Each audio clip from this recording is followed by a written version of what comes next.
In part 2 of section 14, we're looking at a little bit more than just solving linear equations. We're going to look at some problems that make us go a little bit beyond linear equations, some that make us create linear equations, and then what are considered special cases of solving linear equations. So in this first activity, we're trying to find the value of something. Now, again, these are the types of questions that are going to show up on the SAT, so they're good preparation for the big high-stakes test that you're going to take as a junior.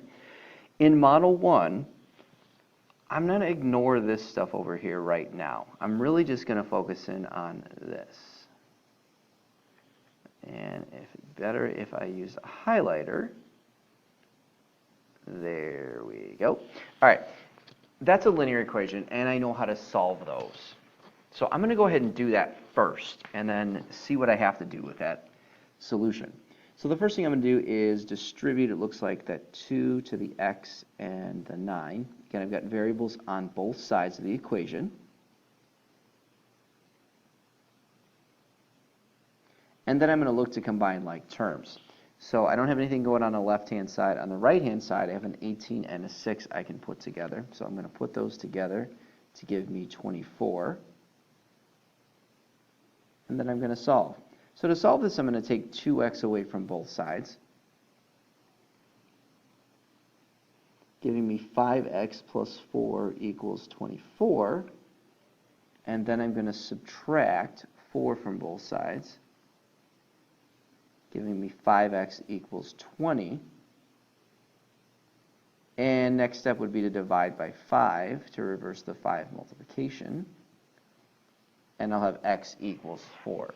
Now, what I'm interested in finding is the value of 5x minus 20. I already know what x is. I know it's 4. So I can take that 4 and plug it into this this expression right up here. 5 times 4 minus 2, which gives me 20 minus 2, which is 18. Wait a minute. Don't I already know what 5x is? If I recognize that at first, that I'm looking for what 5x equals, I could just take that and plug it in. I get the same answer. I still get 18. So let's do another example of this. Let's look at number 3. That looks like a doozy. So we're going to start off by taking our negative 2 and distributing that to the 5x plus 4. Let's zoom in a little bit on this guy. So we're going to multiply by negative 2. So that gives us negative 10x minus 8 plus 18 equals negative 8x. Again, I'm going to combine like terms. I've got a negative 18 and an 8. I can put those together to give me a 10. And at that point, I can start moving some things over to the other side. I believe I want to move the negative 10x over to the negative 8, because by adding 10x, these will cancel, and I'll be left with a positive coefficient on x over here. So 10 equals 2x. At that point, again, that doesn't match up with the 9x, so I'm not worried about doing much with that. I am going to divide by 2 and find out that x is equal to 5. We want to then take 9 times that minus 11. 9 times 5 is 45. Take away 11, and we get 34. In the next activity, we're going to look at how many solutions are we going to get. We have some special cases. Now, generally speaking, if you can solve a linear equation, you're going to have one solution. Whatever your value is, that is your solution. But we do have some situations where we go through the process of solving it, and for whatever reason, our variables drop out. Maybe it's due to addition, maybe it's due to subtraction, but our variables disappear. If we've done the steps correctly, that can happen. What we're concerned with then is, what do we have left? Do we have a true statement left or a false statement? Depending on what we have left, that's going to tell us how many answers we actually have. So for these questions, we're trying to identify whether each equation has one solution, no solutions, or all real numbers as its solution. Looking at number 1, we've got 5 plus 2x equals 2x plus 6. So my instincts say, hey, I've got variables on both sides. I want to get the variables to one side, so I'm going to subtract 2x from both sides. And, uh-oh, they're both gone. Both my 2x terms are gone. I'm left with 5 equals 6. Well, that's definitely not true. 5 never can equal 6. No matter how many times I try, I can't make 5 equal to 6. So the variables are gone. They don't affect the problem anymore because they've disappeared. What we're left with is a false statement.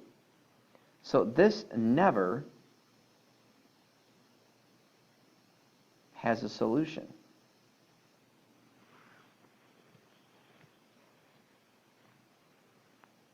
Let's contrast that with number 2. Number 2, we're going to combine like terms. 6x minus 2x is going to be 4x plus 5. And the 4 and the 1 together give me 5. That's weird. Interesting what's happening here.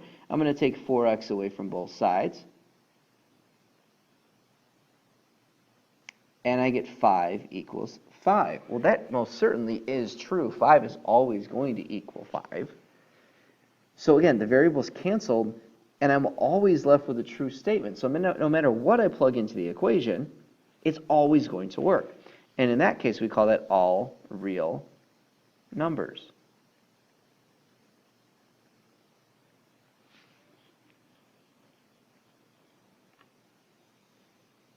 Contrast that even further with a question like number 4. So on number 4, we're going to distribute that 4 out.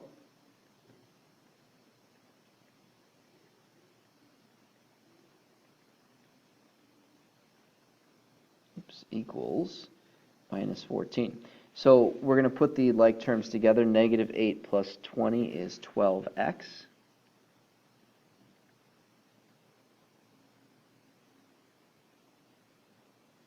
And if I move the variables over to one side, I think I would move that negative 6 over, so I would add 6x to both sides.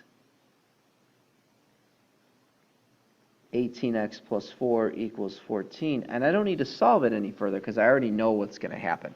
I have one variable on one side of the equation. They are never going to cancel out in this particular one. So I can find out what x equals. It's probably not going to be a nice number in this case. However, it's still a solution. Oh, wait, I made a mistake here, didn't I? Oh, yeah, there we go, a negative 14. Regardless, when we solve this, we're going to have that one solution to this equation because we've got one variable on one side. So it's going to have that one solution. And it's doing something funky. There we go, one solution. Again, variables cancel and it's false. That gives you no solution. The variables cancel and you've got a true statement, all real numbers. The variables don't completely cancel, one solution. Now in activity 5, we have things that don't look like linear equations. They just don't. 4 over x equals 6 over 3x plus 2. That's really not a linear equation. However, we can solve this by turning it into a linear equation. And the process that we're going to use to solve that is something called cross multiplication. So if I look at the 4, across from that 4 is 3x plus 2. So I can multiply 4 times 3x plus 2. And I'll do that in just a minute. I can also multiply 6 times x. And those are supposed to be equal. So when I take 4 times 3x plus 2 and I distribute that, I'm going to get 12x plus 8, and that equals 6x. So to solve for x, I'm going to bring 12x over to the other side.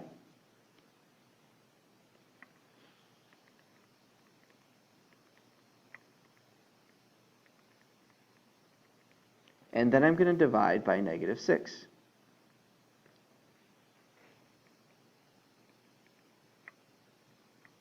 And when I simplify that, I can take a 2 out of both the 8 and the 6. X is going to equal negative 4/3.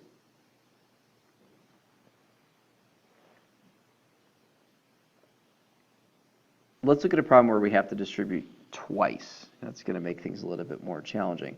Let's look at number 6. So in number 6, again, we've got that fraction on the left, a fraction on the right, variables in the top and the bottom. That's an indication to me that I want to use cross multiplication. So I'm going to first start, and it doesn't matter where we start. In this case, I'm going to go with the opposite diagonal first. I'm going to start with these guys first. 2 times 7x plus 4. And that's supposed to equal 5 times 2x minus 4. My next step to solve this is to distribute the 2 on the left, 14x plus 8. And on the right, I'm going to distribute the 5, 10x minus 20. I want to get x's to one side. I think the left-hand side would be easier. It's easier to move that 10x over. So I'm going to go ahead and do that.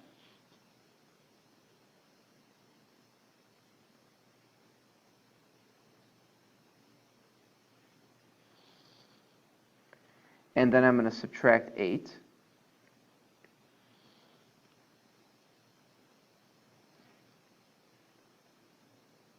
And divide by 4.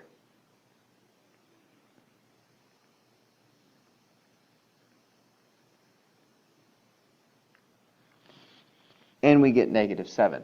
Now technically what we should be doing is taking that value, plugging it back in, and make sure we don't get a 0 in the denominator. But for our purposes right now, we're not really concerned about that. What we're concerned of is, can we turn that into a linear equation that's solvable? And again, in this video, we took a look at those non-traditional solving equations problems. We looked at how many solutions are we going to get, and then turning equations that don't really look linear into linear equations so we can actually solve them.